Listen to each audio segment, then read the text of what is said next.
करेंगे। हमास के नए सरबराह याह्या सिनवार को शहीद कर दिया गया है। इस्राएली मीडिया ने दावा कर दिया कि जी याह्या सिनवार को जो है, जो हमास के लीडर बनाए गए 2 मंथ्स पहले, नए लीडर, उनको भी कह लीजिए जो हेड कर रहे हैं और जो सब चीजों को देख रहे हैं हमास की ये कुछ, तो उसको भी जो है वो इजराइल की तरफ से दावा किया जा रहा है कि हम चेक कर रहे हैं कि जो अटैक्स वगैरह किए गए हैं, यानी कि चाहे एयर स्ट्राइक की होगी या कोई मिसाइल होगा, इस तरह की कोई चीज से उसको मार दिया गया है। मैं आपको एक बात कहूँ, इंडिया क्यों रोकेगा इसराइल को?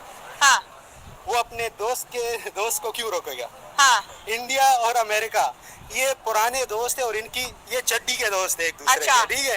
ये एक दूसरे का हाथ नहीं छोड़ेंगे। हाँ, अमेरिका ने अगर इंडिया का हाथ छोड़ा तो इनमें दोनों का नुकसान है। अच्छा, अमेरिका का नुकसान इस तरह है क्योंकि यहाँ रीजन में जो इंडिया है ना, उसकी बहुत पावर है, ठीक है, हो गया रीजन में।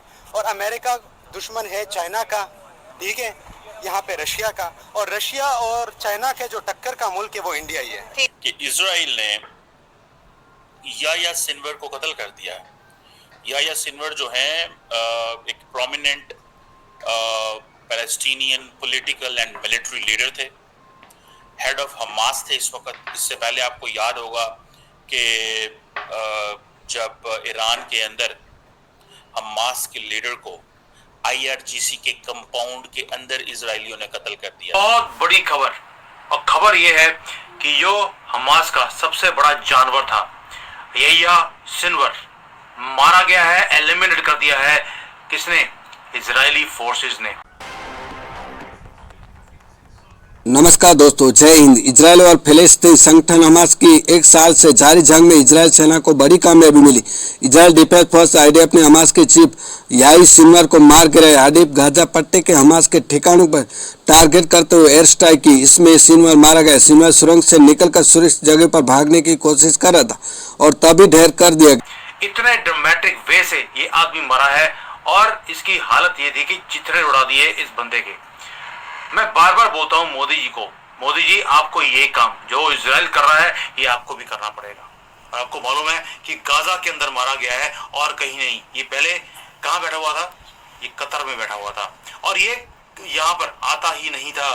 वहां पर मरने के लिए छोड़ दिया था गाजा के लोगों को। वहीं पर गटर में मिला ही है, गटर में ही रहते हैं ये कॉकरोच। तभी मैं बोलता हूँ ये कॉकरोच है, बहुत बड़ा कॉकरोच मारा गया है। जल्दी जल्दी हमास के लीडर्स मरने लगे और मारे जाने लगे तो डेफिनेटली हमास जो है वो बहुत कमजोर पड़ जाएगी और इजराइल जो है वो कहीं रुकता हुआ हमें दिखाई नहीं देता। इजराइल की तरफ से हमें कुछ ऐसा नहीं लग रहा कि वो किसी तरह से भी बातचीत के मूड में, डायलॉग के मूड में है, बल्कि हर तरफ से ऐसा ही लग रहा है कि इजराइल ने सोच के रखा है कि वो हमास के लोगों को जो है कम्प्लीटली खत्म करने के बाद ही रुकेगा। लेकिन बात सारी है कि इतने लाखों लोगों में, इतने सारे लोगों में कैसे पता लगेगा कि हमास के कितने लोग रह गए हैं, कौन है कौन नहीं है। लेकिन बहरहाल इस चीज को कहीं ना कहीं रुकना चाहिए। लेकिन और इस आदमी के मरने से, जिस बंदे ने इतनी क्योस, इतना ब्लडशेड इसने किया, उसका खुद का अंत भी वैसा ही हुआ जैसा ये लोगों के लिए बोलता था कि लोगों को ये ऐसे ही मारता था।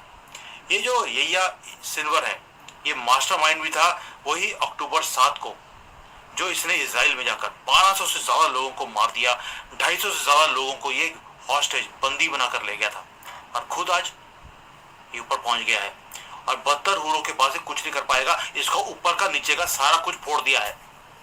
लेकिन मेरा क्वेश्चन एक ही है, 2 क्वेश्चन आपसे दोस्तों। क्या इसकी मरने से जो डार्क टाइम चल रहे हैं मिडिल ईस्ट के अंदर, क्या वो खत्म हो जाएंगे या एक और रेजिस्टेंस शुरू होगी इन जानवरों की तरफ से जो एक पागल आदमी को 1400 सालों से एक फॉलो कर रहे हैं? मैं पागल बोलता हूं उसको क्योंकि पागल ही था वो, और ये सब पागल हुए पड़े हैं उस जानवर के पीछे।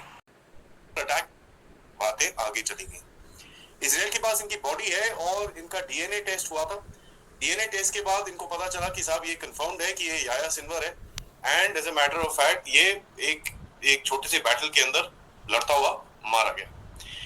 देखिए ये एक लेजेंड था इसका, याह्या सिनवार का, कि साहब मैं जब मरूंगा मैं लड़ता हुआ मरूंगा, मैं ये करूंगा, मैं स्ट्रीट्स ऑफ राफा के अंदर लड़ता हुआ मरूंगा, ये करूंगा वो करूंगा। तो ये इसने काफी कुछ बोला था एक टाइम पे और यही चीज इसके साथ हुई है कि ये लड़ाई में मारा गया। इसकी टाइम तो इसका जो टाइम था गाजा के अंदर वो ऑब्वियसली लिमिटेड था, क्योंकि जिस तरह से ऑपरेशन वहां चल रहे हैं ज्यादा टाइम बचा नहीं था कि इसको भी टारगेट करके ठोक दिया जाएगा। ह्यूमर ऐसा था कि इसने अपने आसपास जो बचे कुछ हॉस्टेजेस है अपने आसपास बिठा के रखता था हमेशा, और एक डीप अंडरग्राउंड बंकर के अंदर बैठा रहता था।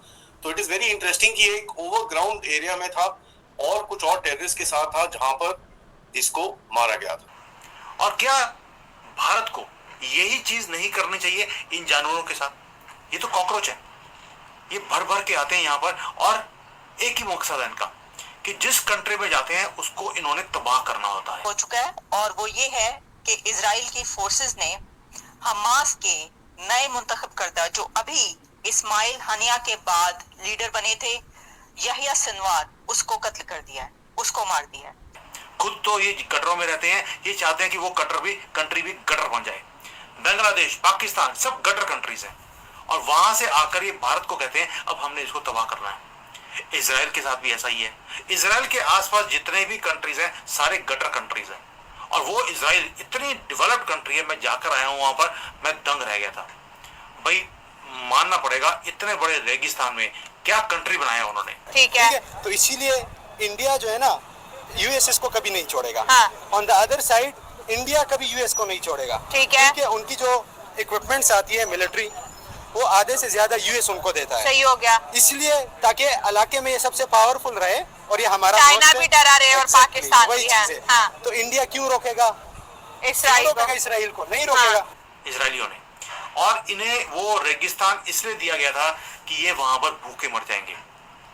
उन्होंने समुद्र के पानी को चेंज किया, उसको पानी को यूज किया खुद के लिए भी और इरिगेशन के लिए भी, और आज सबसे ज्यादा खुशहाल कंट्री है इजराइल। और ये रिलेंटलेसली एक ही काम करते हैं कि जो हमारी तरफ आंख उठा के देखेगा हम आंख निकाल लेंगे। ये देख लीजिए, आंख ही निकाली हुई है और कुछ नहीं किया। और ये आदमी 1 साल से घोस्ट बन के बैठा हुआ था, और एक ही काम किया उसने कि इजरायलियों को जीने नहीं देना। अभी हम देखें इस वक्त तो हमास और हिजबुल्लाह की तमाम लीडरशिप ऑलमोस्ट उसका सफाया हो चुका है, क्लीन कर दिया, एग्जैक्टली बिल्कुल सफाया कर दिया है इजराइल ने, नेतन्याहू ने, उनकी लीडरशिप।